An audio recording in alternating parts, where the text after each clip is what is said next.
Yeah. Uh huh. Right. Yeah. And when can you have the passport ready? Good. Okay, yeah. As long as it's before January 20th, 2025, we're good. Yeah. Mm-hmm. My reasons for wanting to leave the country, I don't really think that's any of your fucking business, but if you have to know, the reason I need a passport, the reason I need to leave the country is because it's going down the motherfucking drain. What am I basing that on? Did you see the debate? Okay, all right, yes. The country I'd like to go to, I don't know. Sweden, Japan, any place but fucking here. All right. Yeah, you just get that passport ready. Okay. All right. God bless. What? I love you too. What the fuck? Oh, sorry about that. We're live. Sorry about that. My bad. Yeah, I'm just you know, setting up plan B as it were, just in case because woo! Did you guys see the shit show that happened Thursday? Oh my goodness, guys. Holy shit. I don't think I've ever seen anything like that in my life. I've been watching politics since I was a teenager. I've never seen anything like that. I don't think any of us have. I don't think anyone alive today that has been paying attention to politics for any decent amount of time has seen anything like this in presidential politics in their lifetime. And you can see the expression on these men's face. Let me full screen this, okay? This expression, this is the look I had throughout the entire night. Just, oh no. Like this is not good. Failure, what is up first? So here we are tonight. We are talking about the shit show that was in presidential politics, the first presidential debate of 2024. And I don't know how many times I have to reiterate this. We may get some guests in here. I did message Extra Hero. So maybe he'll pop in at some point. We'll see. But I don't know how many times I have to say this shit. Is this really the best that we can do? We're supposed to be the greatest, most powerful democracy on earth. And yet this is what we get. These are the two candidates that we have to choose from. On the one hand, a convicted felon. On the other hand, a guy that is clearly going through something. Dementia, Alzheimer's, Parkinson's, I don't know. But he's clearly got some kind of age-related mental disability. And this is who we have to choose between.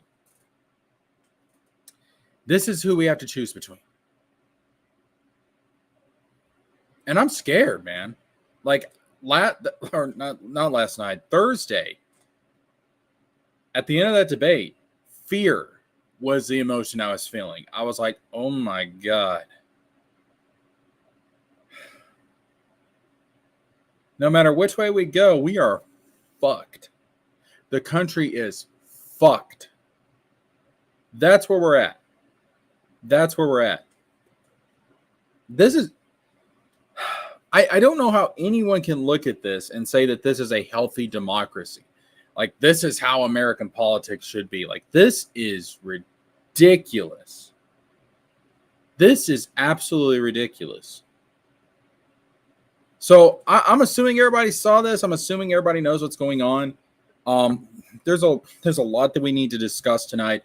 I do have to be careful as far as clips go because CNN's being a bitch when it comes to copywriting the debate. So I do have a couple of moments in this debate that I do want to highlight.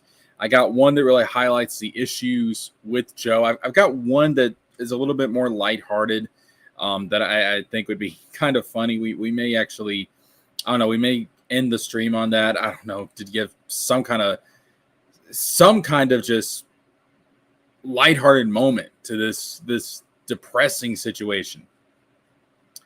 So I've said in the past, I've said in other videos on this channel, I don't like either one of these guys. I think they're too old. I think they're too corrupt. I think they need to go. They've got too much baggage. This is the 21st century. This is 2024. The 1980s, the 1990s want their politicians back. We need real leadership. We need young blood in this process. We need something fresh. We need something new.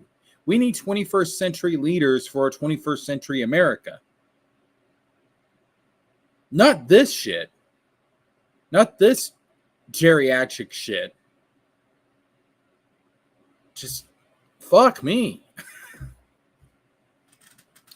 This is so sad. I can't be the only one that thinks that. This is really, really sad. This is really, really pathetic. And yet,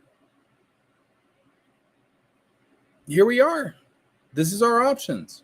These are our choices. Maybe we're going to talk about it. So I'm going to play a clip from this debate. I'm going to play a clip from this debate that highlights the issues with Joe. Again, I do have to be careful with how I do this because CNN's being a butt when it comes to copyright. I feel like when it comes to a presidential debate, considering how important it is, considering it's related to our politics, I think that anybody should be able to upload the debate, upload the clips, use it in however format they wish, because it is really that damn important. And we have a right to it. These are our candidates. And unfortunately, God, that like I threw up in my mouth there just a little bit. These are our candidates. Disgusting, nasty. How anyone can be inspired by this shit, I have no fucking idea. I have no fucking idea. So let's jump into it. Let's dive into it. This is absolutely freaking insane. Wizard of Wordplays, just stopping in to say hello. I streamed against us on Friday, and people were more willing to watch me after. I mean, yeah. I mean, if you watch the debate, it's depressing. And I don't care if you're a Democrat or a Republican, it's really depressing. Like, if you have any common sense at all, it's really depressing. So I can understand people just tuning it out and going to watch something else.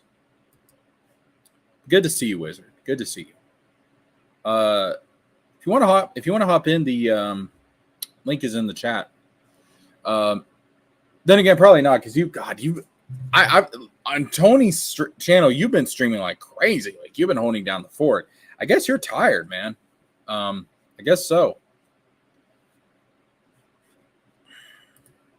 Well, see, okay, failure. See, that's the thing. At least Trump is there because enough won him by.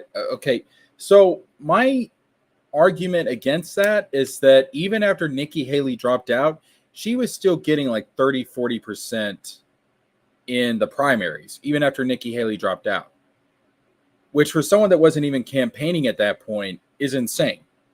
So to me, that says that there was a lot of Republicans, the quote unquote never Trumpers, that don't want Trump to be there. Now, whether they bite the bullet, hold their nose, bite their tongue, and go to vote for Trump anyways, party loyalty, we'll see. I think that's much more likely now after this debate, to be honest with you, because I think there was a lot of people that, at least in the Republican Party, who are quote unquote never Trumpers, that may have considered voting for Biden, but now after the ridiculous display that Biden put on Thursday night, they might just say, well, fuck it, I'm just not going to vote at all. And so now Biden's missing out on the never Trumper voters. So that's one way that Biden could have been damaged. But neither of these guys are popular. No one wants this rematch. The first election prediction video I did, what did I title it? I titled it the rematch that no one wanted. No one wants this.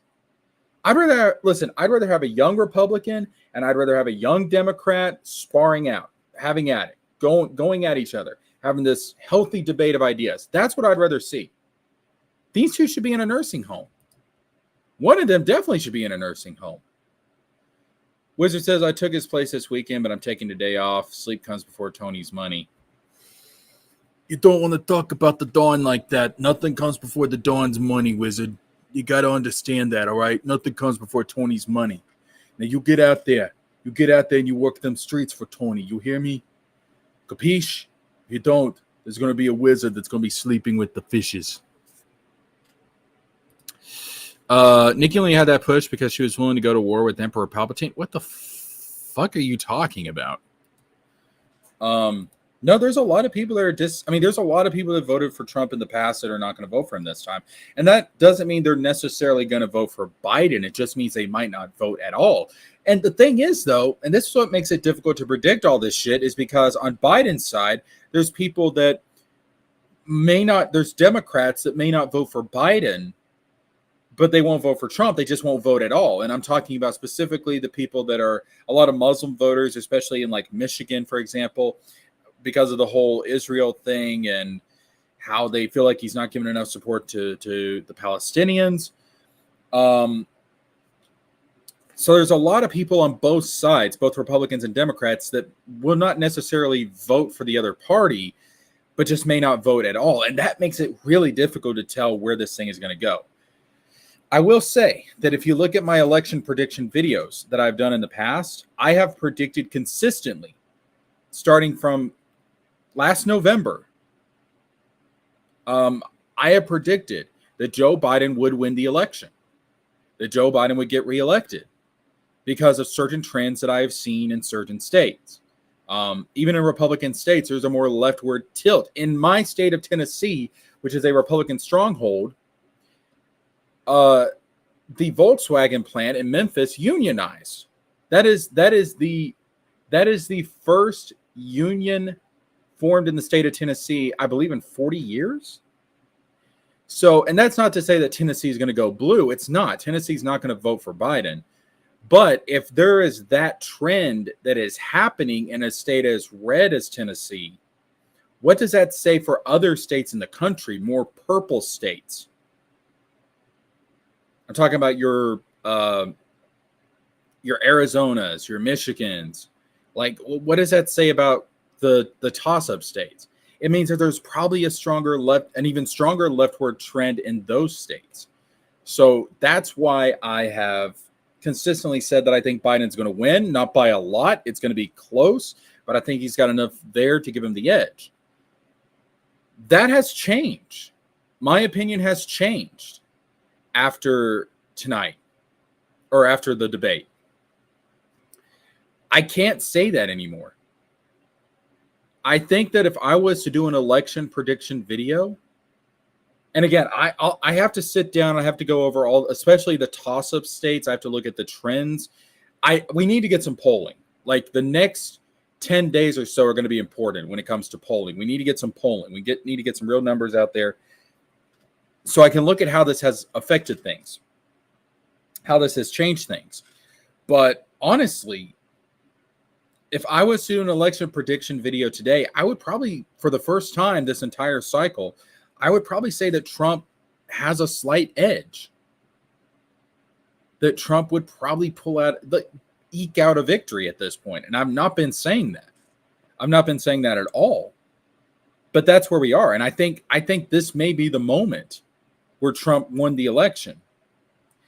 If Joe Biden stays in the race. Because what we saw on Thursday is absolutely terrifying. It's scary.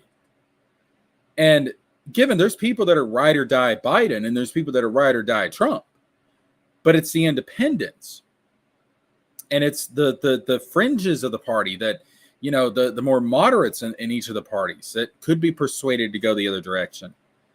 They saw Biden at this debate and I'm sure they were terrified. They were like, holy shit, this man's not there. And this entire time, this narrative that the Democratic officials, the Democratic Party have been trying to spin with us, that, oh, Well, behind closed doors, Biden is sharp. He's, quick on his feet. He's smart. He's intelligent. And yet here we have him come out, and that narrative has been completely destroyed. They lied. For the last year. They have been lying. And people were saying, no, listen, for the last year, people have been saying Biden needs to drop out, or Biden doesn't need to run for re-election. He needs to be a one-term president. He needs to hand over the baton to the next generation because he's just not got it. This is people in the Democratic Party. This is people on the left that have been saying this. And the Democratic officials, the higher-ups of the party, have said, well, no, that's just crazy. You're just, if Biden doesn't run, Trump's going to win. No one else but Biden could beat Trump. And now it turns out all those people that were pointing this out in the Democratic Party about Biden have been validated. They were correct. And it may be too little too late for the Democrats to fix their mistake.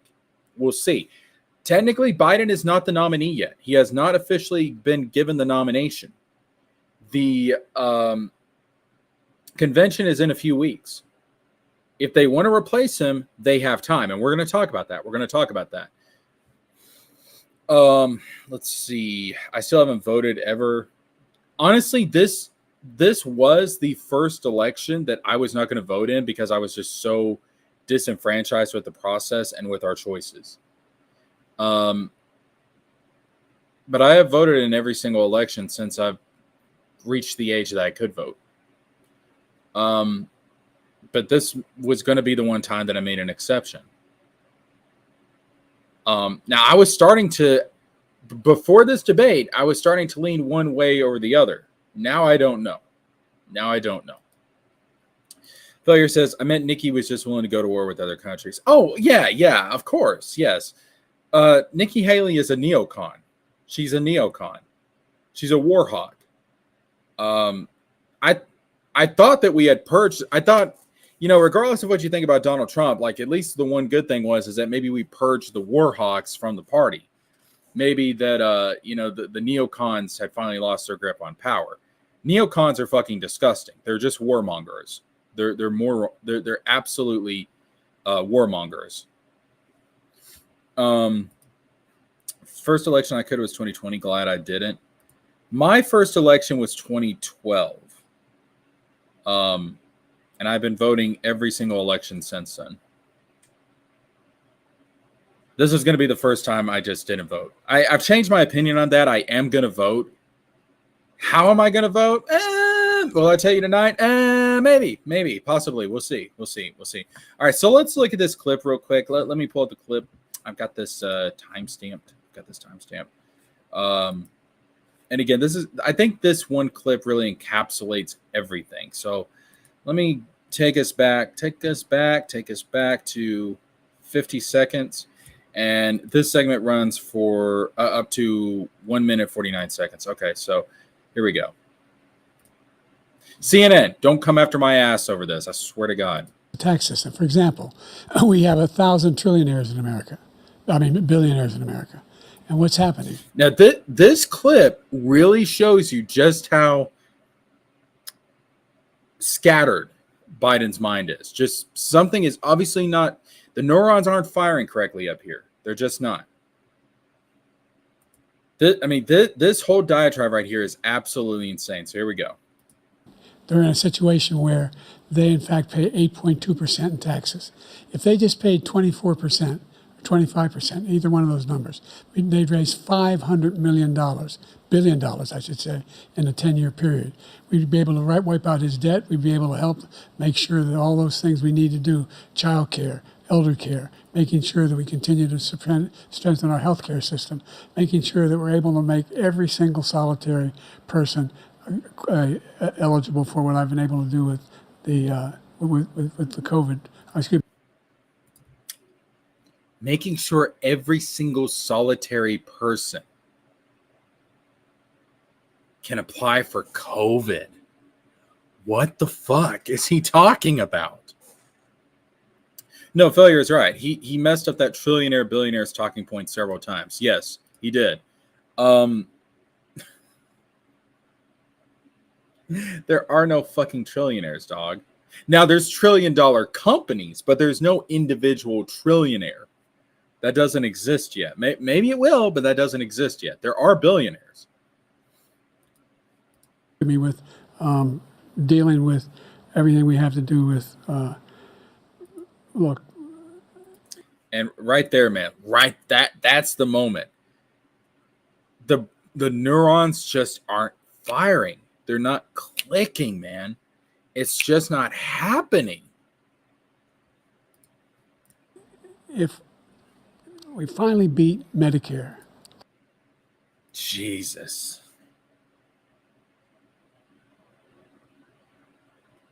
Jesus Christ.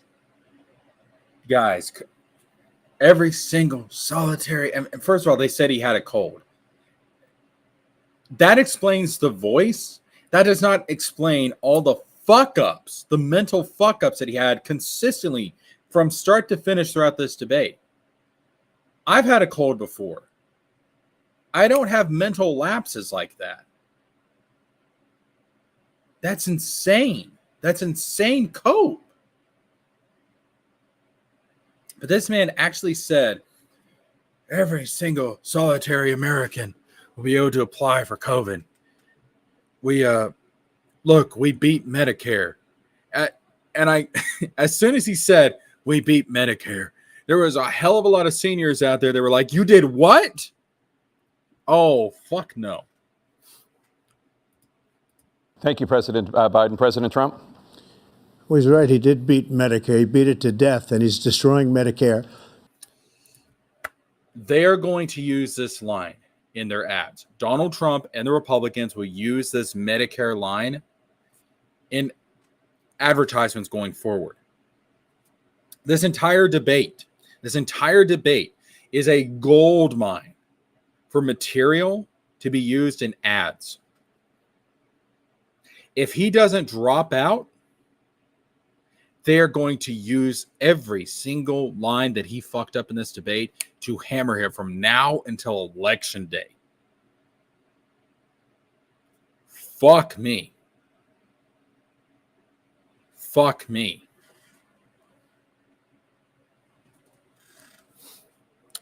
Failure says, I haven't voted before, but as soon as there is a politician who isn't a war hawk and doesn't use the American people as a bottomless piggy bank, I'd consider voting.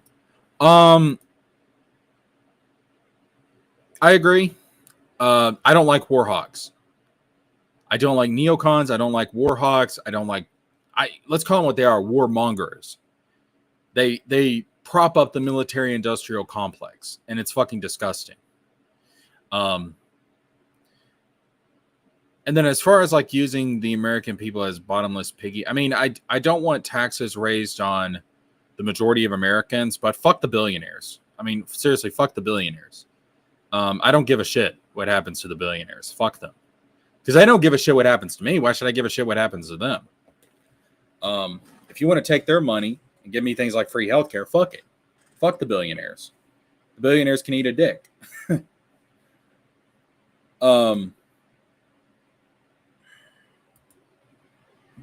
This is just, I mean, listen, this is straight up elder abuse, what we're getting here.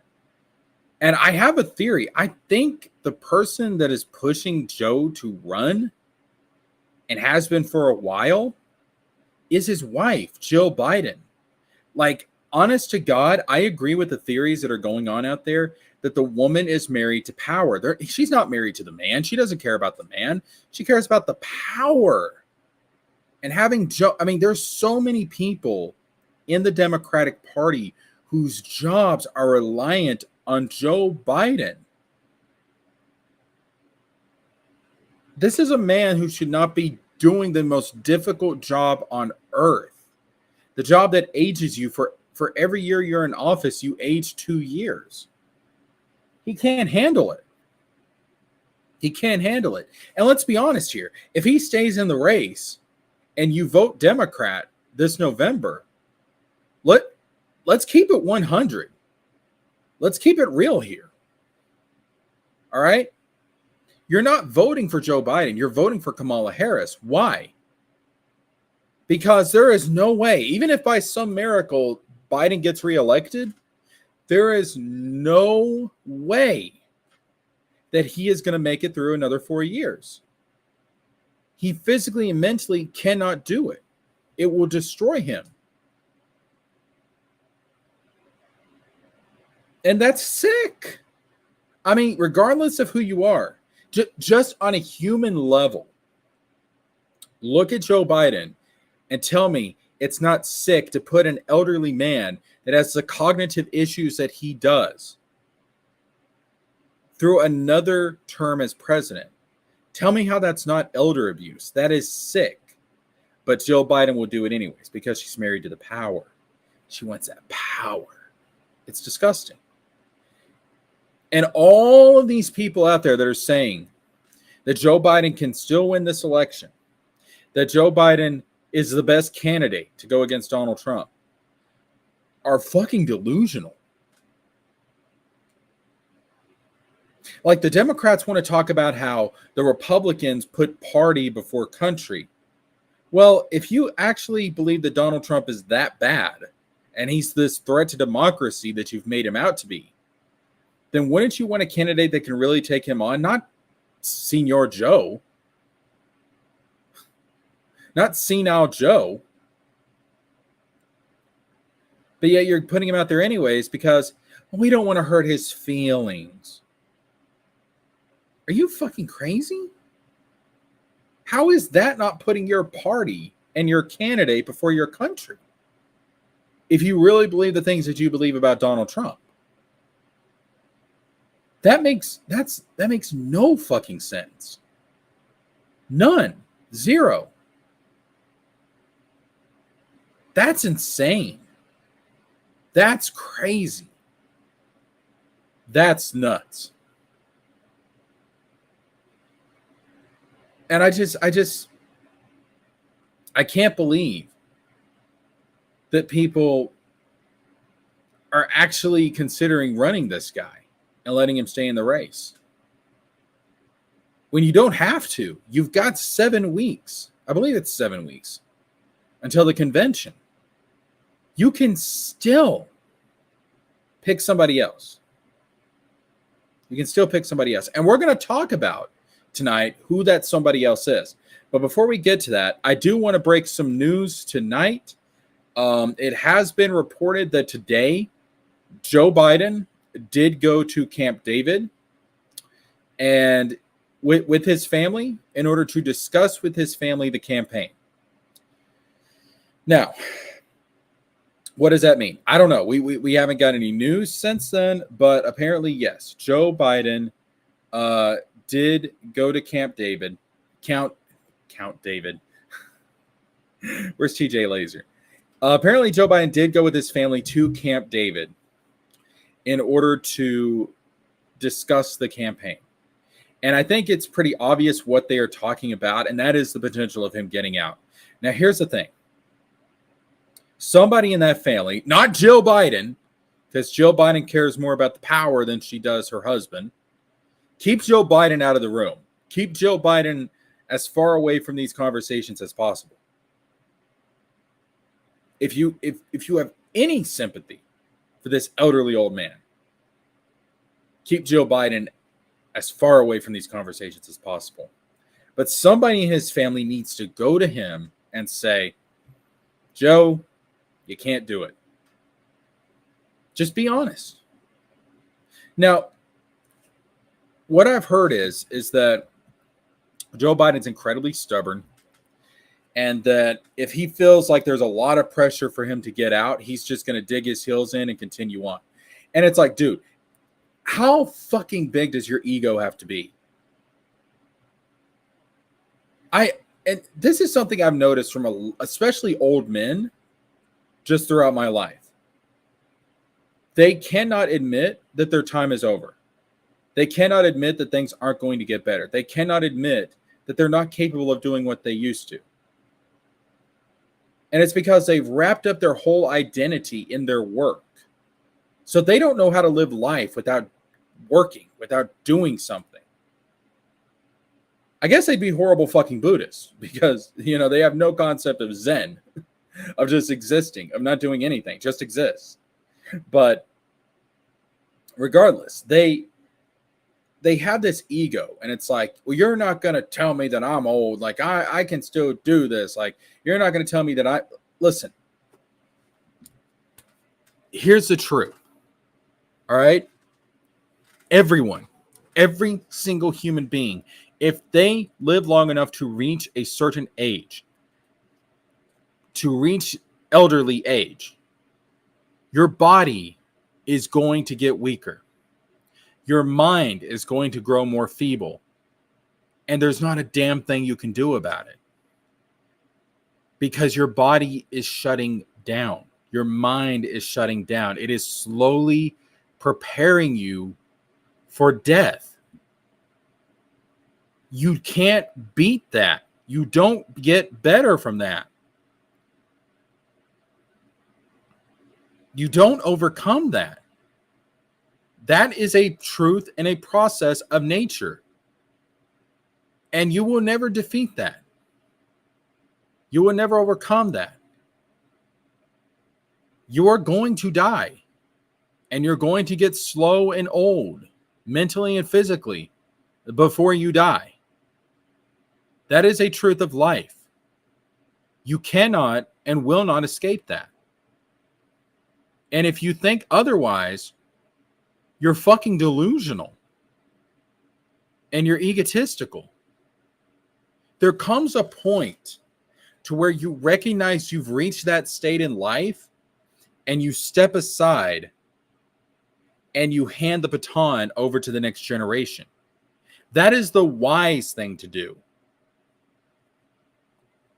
But because our elderly people, a lot of our elderly people, are so fucking egotistical and so damn power hungry and have their identity wrapped up in their work because they were fed a bunch of bullshit lies when they were younger, that working is that's all that fucking matters in life, because the corporate masters wanted slaves to do their bidding, and they fell for the fucking Kool-Aid. They drunk the Kool-Aid. They can't get over that. They can't get past that.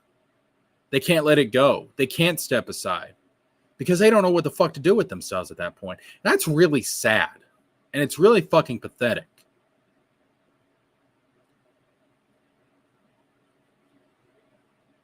Joe Biden should have never run for a second term.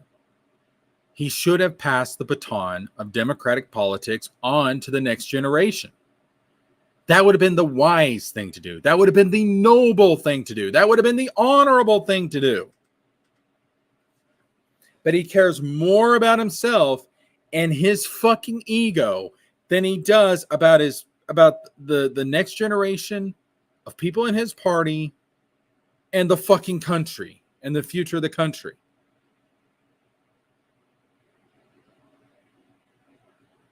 And that's really fucking frustrating.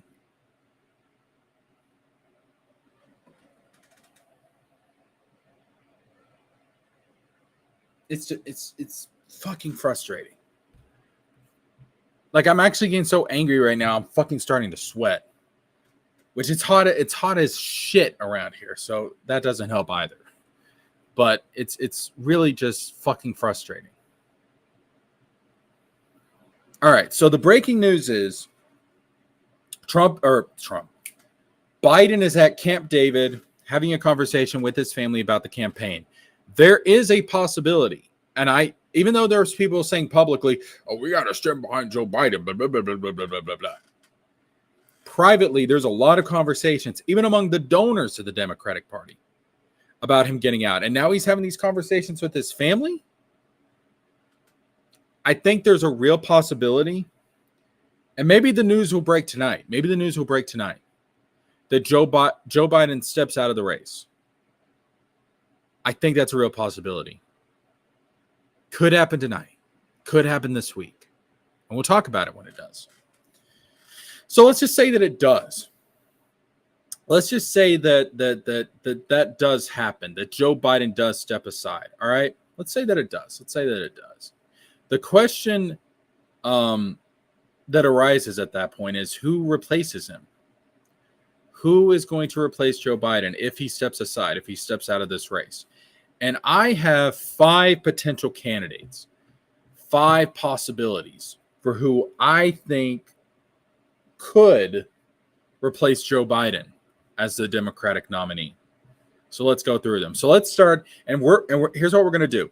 We're going to start from, these are all names that are in contention, but we're going to go from least likely to most likely as replacements for Joe Biden. So top 5 candidates who could replace Joe Biden. The least likely one, number 5, is Bernie Sanders. Here's why I say this. Bernie Sanders has name recognition. He has serious name recognition. Out of all the people on this list, he is probably the one that has the most name recognition. Except for potentially one other. We'll get to her. But he has serious name recognition. He is beloved by the majority of the voters in the Democratic Party, not the Democratic Party elites. The officials in the Democratic Party, they fucking hate Bernie Sanders. They can't stand this guy. They do not like Bernie Sanders. They do not like Bernie Sanders. They went out of their way in 2016 to prevent Bernie Sanders from getting the nomination. Why?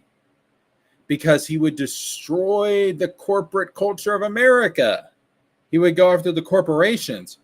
And politicians on both sides, we can't have that. Oh, no. We can't let him go after our corporate donors.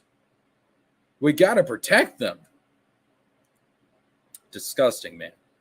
But he is very much beloved by the people in the Democratic Party. Now, the reason why even though he has the name recognition, he's very popular in the Democratic Party. The reason why Bernie Sanders, even among the top 5 that I have on this list, the reason why he is the least likely to be the one that they choose as the replacement for Joe Biden is because of what I just said. The Democratic elite hate Bernie Sanders. They do not want him to be the nominee. They do not want him to be president because he would go after their corporate donors. That's why they did everything in their power to keep him from getting nominated in 2016 and put Hillary Clinton in there, and then Hillary Clinton ended up losing. There is a very good chance that if Bernie Sanders had won in 2016, if he had got the nomination and was the nominee and faced Trump in November, there's a very good chance that Bernie Sanders probably would have defeated Donald Trump. And here's why I say that. It's because America is not in an establishment mood. Americans in both parties hate the establishment. Americans in both parties are in a populist mood.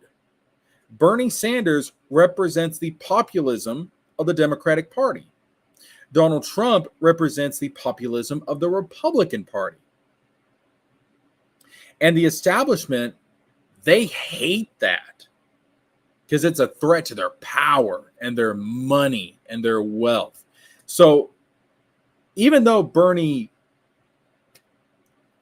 a lot of people would want him to be the nominee in the Democratic Party, the establishment would never let it happen. They would do some kind of underhanded backdoor shit to keep him from getting the nomination. And that's why he's probably the least likely on this list. So now we move to number 4. And this is a name that's been in contention, and that is Gretchen Whitmer. Now, Gretchen Whitmer has been a name that's been going around since the debate ended. She's a woman. The Democratic Party loves that. She's a popular Democratic governor. So a lot of people have been throwing her name out there. She does have some name recognition, but not a lot. Very little. The thing is, I think if you ask the average voter, I don't think they would know who Gretchen Whitmer was. She's really only a known figure in people that are paying attention to politics on a daily basis. Most people aren't going to know. Like if you ask somebody, who is the current governor of Michigan right now? Most people aren't going to know. Most people aren't going to care. They're not going to know it's Gretchen Whitmer. But she has been a name that's been thrown out there. But again, I think what really holds her back is the name recognition. Because Here's something that you've got to understand. If they were to replace Biden right now, we've only got, this is the end of June. We've got July, we've got August, we've got September, and we've got October before we get to the elections. We've got 4 months. She doesn't have a lot of name recognition outside of political circles, outside of people that are looking at politics on a daily basis.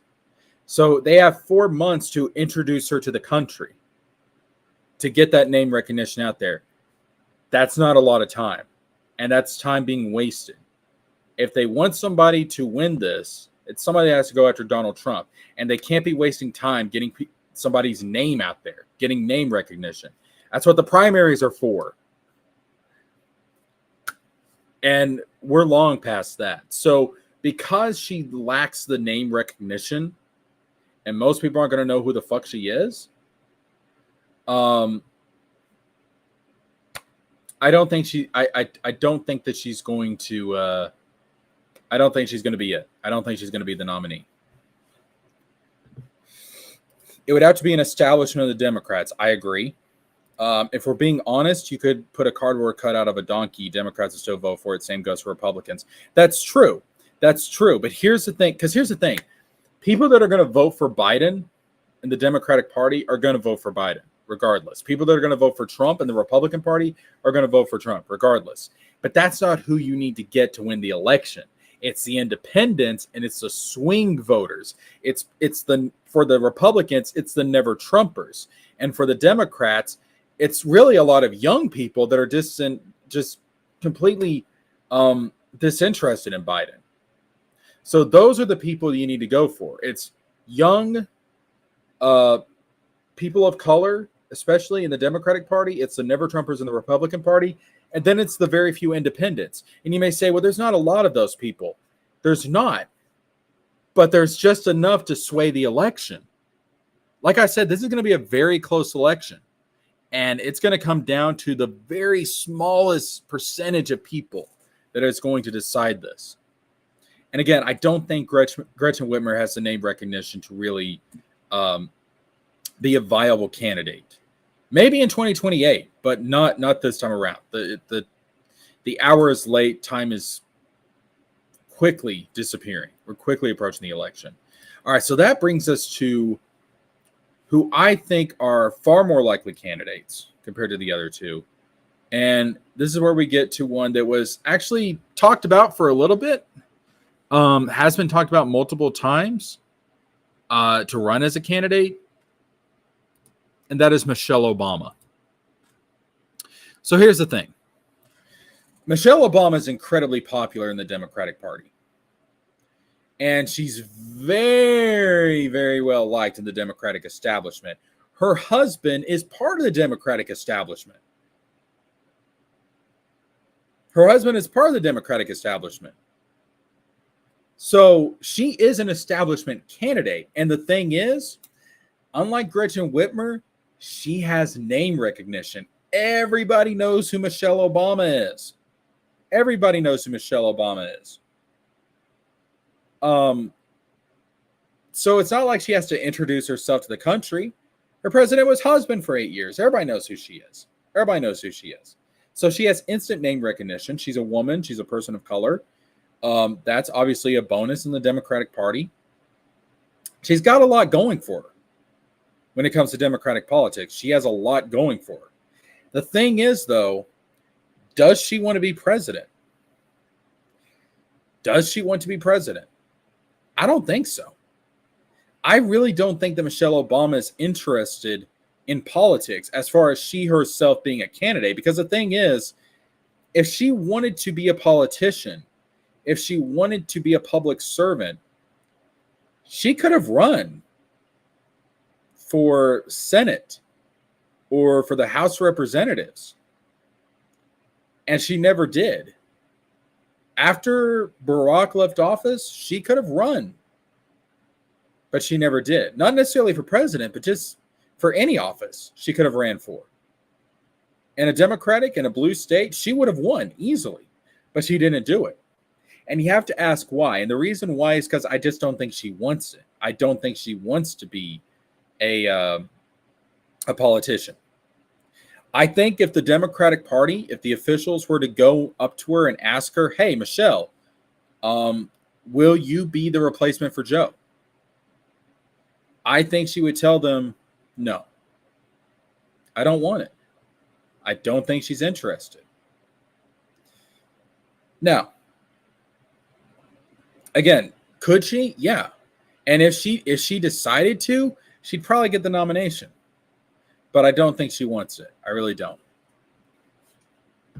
If Dems want to win people who aren't voting for Joe, offer them more free stuff, worked on the black.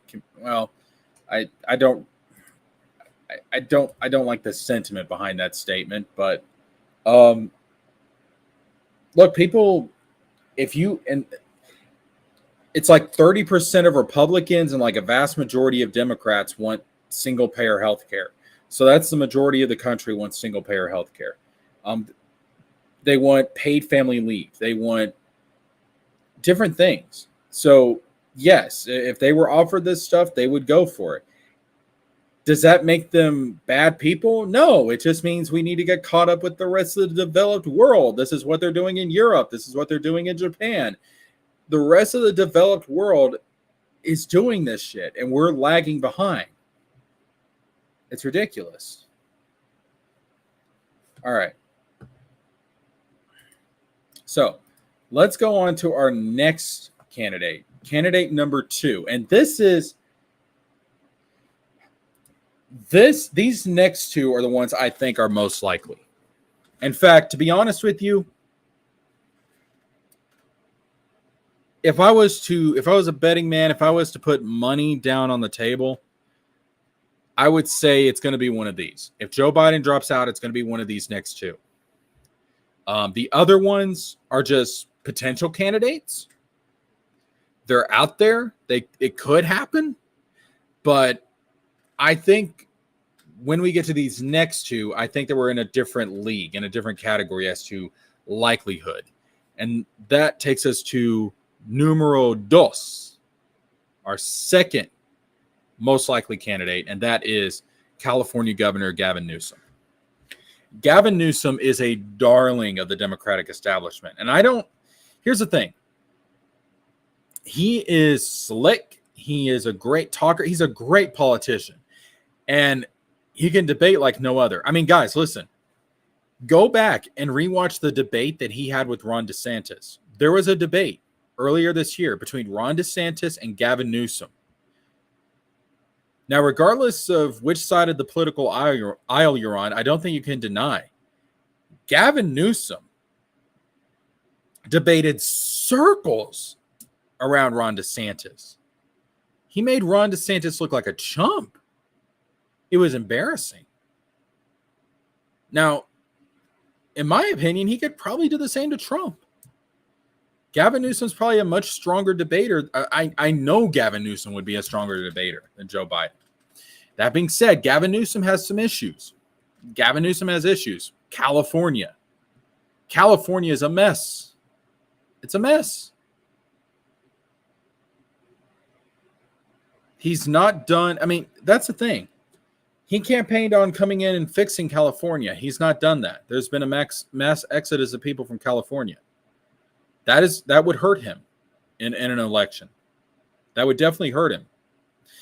And he makes a lot of good points from an economic standpoint, as far as, California, its economy does prop up a lot of other states.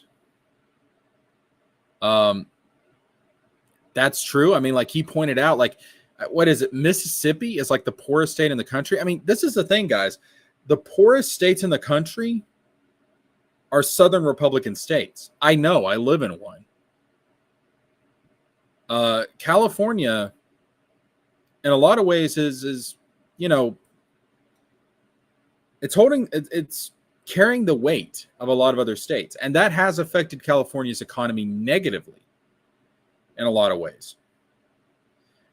And when he made that argument against Ron DeSantis, he was right. The numbers are there. It's true. The poverty levels in red states, especially in the South, are fucking terrible compared to someplace like California. Now, that being said, California has a lot of other problems. They have a huge homeless crisis. They have they have a lot of issues. I mean, I could spend a whole live stream on California, but there's a lot of problems with California. There's a lot of problem with California that he's not fixed. He's not fixed these problems. And that's going to bring up the question, okay, Newsom, if you couldn't fix California, how can we trust you to fix the United States? How can we trust you to make positive change nationwide? And he would have a really difficult time answering that question. That being said, he is beloved by the establishment. The establishment loves Gavin Newsom. And he is a damn good politician. He's again, just from knowing how to play the game, the look, the speech, the mannerisms, he's a damn good politician. I mean, that's the thing. If you go back and you look at Barack Obama, even if you don't like Obama, everybody agreed Obama's a damn good politician. He can give a speech like nobody else. The same is true of Gavin Newsom. In fact, like when I think of politicians that are like good politicians, good campaigners, Bill Clinton, Barack Obama, Gavin Newsom's up there with them. And because of that, how good of a politician he is, how good of a debater he is, that's, I think, to the Democratic establishment, to the people that are going to be at the Democratic National Convention, I think that's really, really appealing. I think that's really, really appealing. And I think Gavin Newsom could be playing his cards right here because he's saying, well, we need to back Biden. We need to support Biden. So if Biden does decide to drop out and Gavin Newsom is the nominee, it's not going to look like that he was trying to undermine Biden or he was trying to, jump in and take this nomination. Like, no. Because he's being humble and he's backing Joe, it's going to look like, well, I will reluctantly do this for my party. I will reluctantly take this nomination. I'll do it because I was asked, because it's the right thing to do. And that's what I mean, guys. That's what I mean when I say he's a damn good politician. He's playing this smart. So if Biden does step down, Gavin Newsom can step in and he can make it look noble. That's smart. That's real smart. Is it fair to question that California's economy is propped up by tech companies and Hollywood headquarters are in California? That's a fair question. It is. However, does it really matter? Because that's where these companies decided to go to. That's where they just decided to headquarters. It's like saying, like every state has something that they're known for. For California, it's entertainment and tech. Does that necessarily, if Apple was headquartered in, we'll use my state, Tennessee. If Apple was headquartered in Tennessee, you could say, well, Apple is propping up Tennessee's economy. Okay, yes, but so what? How is that a negative? You see what I mean? It's like, yes, California's economy is propped up by tech companies in Hollywood, but how is that a negative necessarily? These are just industries, just like furniture is an industry or oil is an industry or what have you. It's just, okay, who cares? Did they move there because they wouldn't be taxed as much? Well, California's got a lot of taxes, so I don't think that's it. I think it's really just the culture. I think they prefer the culture of California compared to the middle of the country. I really think that's it, to be honest with you. All right, so that's Gavin Newsom. I think Gavin Newsom is a likely choice. Like if I was to do a percentage here, I would say at this point, Gavin Newsom has like a 70% chance of becoming the nominee. If Biden steps down, Gavin Newsom has a 70% chance of becoming the new nominee. Now, that takes us to number one. And my number one pick, I think, has a 90% chance of becoming the nominee. And I think at this point, it ought to be fairly obvious who this is because I've not mentioned her yet. And that is Vice President Kamala Harris. If Biden steps down, if Biden steps aside, and they have to pick a new nominee, the Democratic Party, the person that I think is most likely to be that candidate, to be that nominee, and I give her a 90% chance if Biden does step aside, would be Kamala Harris. Why do I say that? Because it would be the easiest choice. At least for the establishment, it would be the easiest choice. Because think about it. Kamala Harris is a woman. She is a woman of color. And if they just sidestep her for a Gavin Newsom, that's not going to look good. That's going to create some divisions in the party. So it would make a lot of sense for them to go to Kamala Harris because she is the vice president. She is second in line to the presidency as it stands. And let's be honest here.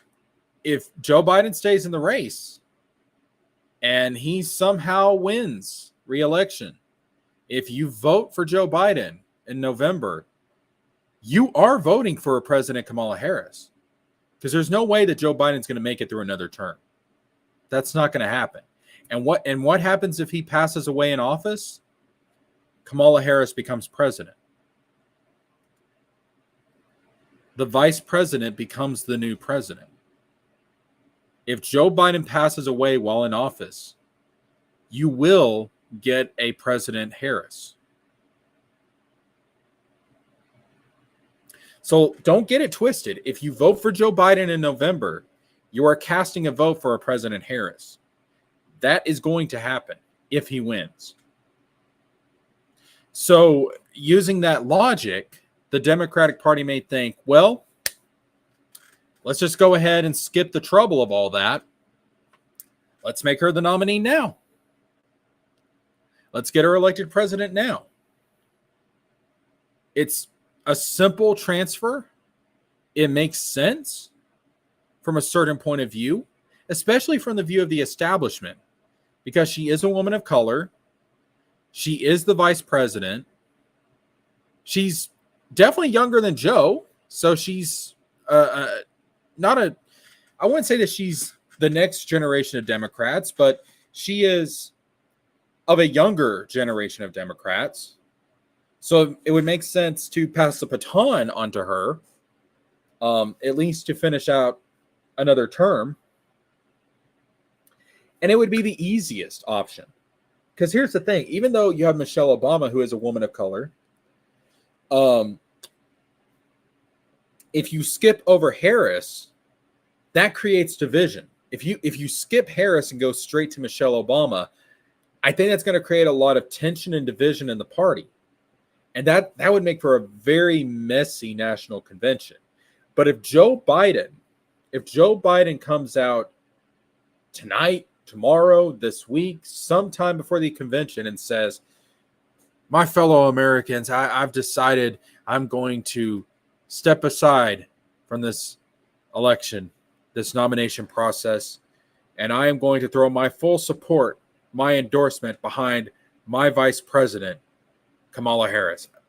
You could see him doing that, and it would make sense. And I think in a lot of ways it would unite the party.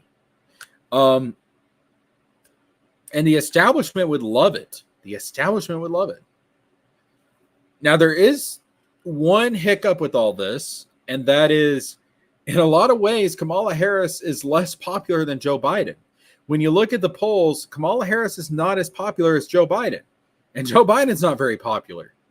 So some may argue, well, in some ways, Kamala Harris is a weaker candidate than Joe Biden to go against Donald Trump. Oh, excuse me. Let me get a sip of water.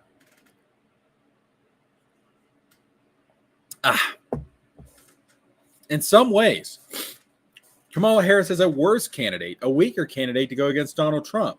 So she does have that. But again, we're not necessarily talking about who is the best candidate to go against Donald Trump. In my opinion, I think that, honest to God, 3 of the people I talked about on this list are much better candidates, have a much better chance to defeat Donald Trump. Those being Bernie Sanders, Michelle Obama, and Gavin Newsom. Gretchen Whitmer, I just don't think she has the name recognition. I don't think there's enough there to really push her over the line to defeat Donald Trump with as little time as we have. She seems more like a more likely candidate for a 2028 election, to be honest with you. But I think Bernie, I think Michelle Obama, I think Gavin Newsom would all be stronger candidates against Trump. But as far as making this process as easy as possible, trying not to make the convention messy, trying not to create a lot of tension or division within the party, Kamala makes a lot of sense in that regards. So I think they may look at that and say, hey, let's cut our losses. Let's make it easier on ourselves. Let's just put in Kamala. And she does seem like the natural successor to Joe Biden. So I think she has a lot of things going for her.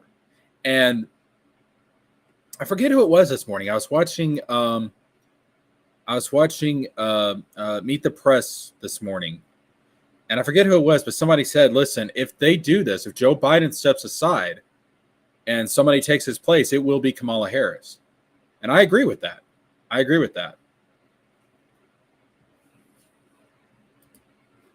Harris prosecuted a lot of black people for weed, so I'm not sure if Dems would vote for her. I think that the hatred for Donald Trump would overcome that, to be honest with you. But don't get me wrong, like, I'm not a fan of Kamala Harris as far as like her history as a prosecutor. Not a fan at all. She's not really that likable either. Just gonna be real with you. But she is, on paper, I think she is a stronger candidate than Biden.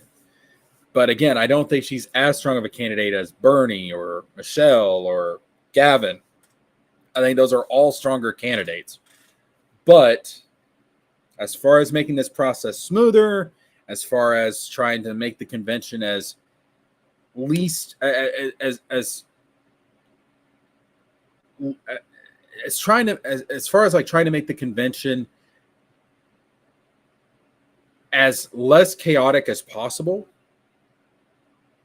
she makes a lot of sense.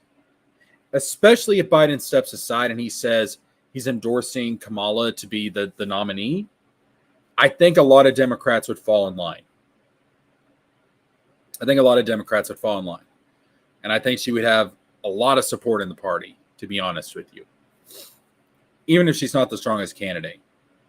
And again, this isn't necessarily about who is the strongest candidate to go up against Trump. That's not what this is about. This is about who is likely to be the nominee. And I think that she is likely to be the nominee. Again, her and Gavin Newsom, that's who I'm thinking. Gavin, give him a 70% chance. Kamala, 90% chance. Honestly, more like 95. My conspiratorial temperament tells me there won't be an election. There'll be an election. But there will be an election, but this is going to be a historic election. Especially if Joe Biden drops out, this election is going to be unlike anything that we have ever seen in our lifetimes. We've not seen anything like this in a very long time. I think the last time there was an open convention for the Democratic Party was back in the 1960s. This is new. This is new for us. It's not happened in a long time. But that's who I think is most likely to be the one to replace Joe Biden. All right. So before we go, I do want to end this on a bit of a lighthearted note, as much as we can. And I want to bring up this line from Joe Biden. Let's go to 23 minutes and 32 seconds in the video.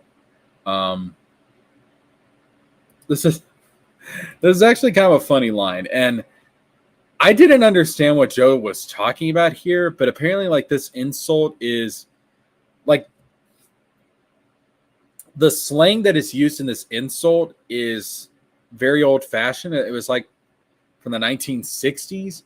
And I looked up the meaning of this term, and it's actually quite funny. So they were talking about how, Donald Trump like fucked a porn star, all these affairs and stuff, and there was an insult that Joe used here against Trump, and I thought it was actually quite funny. So let's watch this.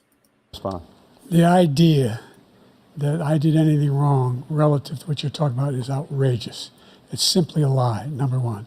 Number two, the idea that you have a right to seek retribution against any American just because you're president is wrong. It's simply wrong. No president's ever spoken like that before. No president in our history has spoken like that before. Number three, the crimes that you are still charged with, and think of all the civil penalties you have. How many billions of dollars do you owe in civil penalties for molesting a woman in public, for doing a whole range of things, of having sex with a porn star on the night while your wife was pregnant? I mean, what are you talking about? You have the morals of an alley cat. You have the morals of an alley cat. Red said, glad the stench of wizard is gone from here. Don't talk about my boy that way. Don't you do that.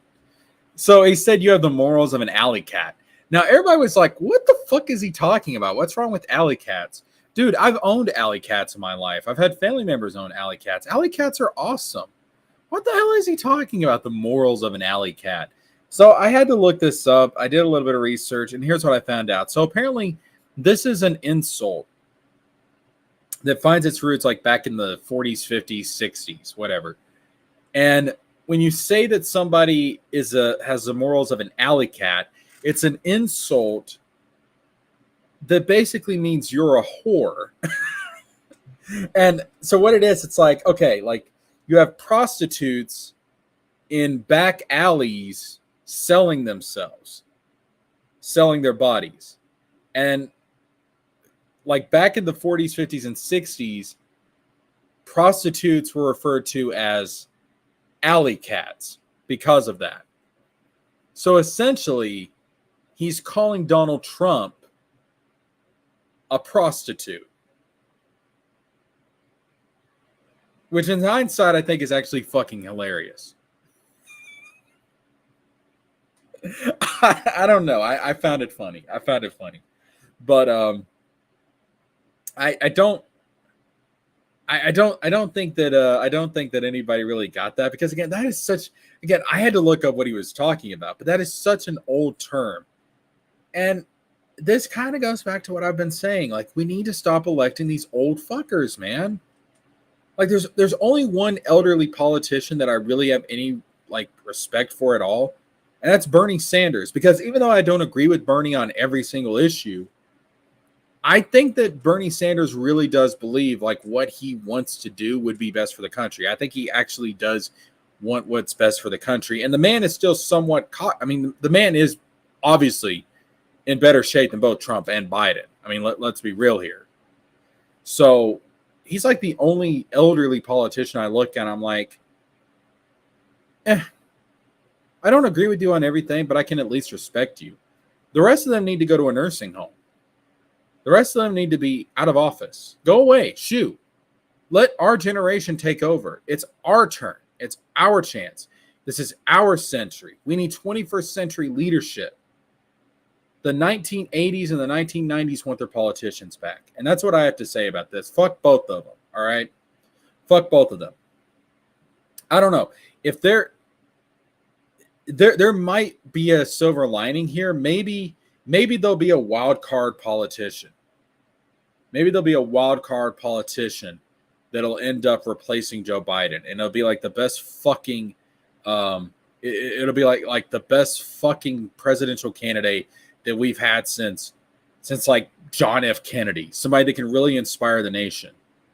And this is all leading up to whoever Joe Biden's replacement is being like the next John F. Kennedy, which would be fucking amazing.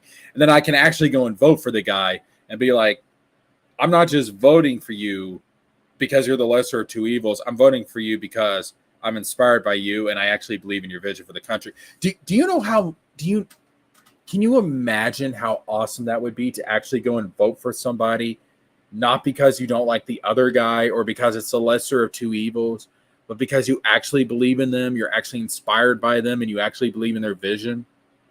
Being enthusiastic to vote for somebody. What a novel fucking concept. In the United States of America, which is supposed to be the most powerful democracy in the world. Wouldn't it be great if we actually had a healthy democracy with healthy candidates? Just imagine. Just imagine. All right. That being said, I think we're done for tonight. I pretty much got out everything I wanted to say on this issue. We are on watch to see if Joe Biden steps aside. I think there is a chance. It's probably not going to happen tonight. It's a little... see, the reason why I think it might happen tonight is because it's Sunday night, and maybe they'll want to get it out late at night. That way people have time to digest it, I guess, and come back in the morning. Like, maybe he'll step down tonight. I doubt it. Could be tomorrow. Could be sometime this week. But if he's going to step down, I think it has to be within the next 10 days. I think it has to be within the next 10 days that he has to step aside if he's going to do it. And if he doesn't, let me say this. If Joe Biden is the Democratic nominee, it's very likely Trump's going to win. If Joe Biden is the Democratic nominee, it is very, very likely that Trump will get reelected, that Trump will be president again. There's a lot of Democrats that don't want to admit that. There's a lot of Democrats that don't want to see that true. And those Democrats are fucking delusional.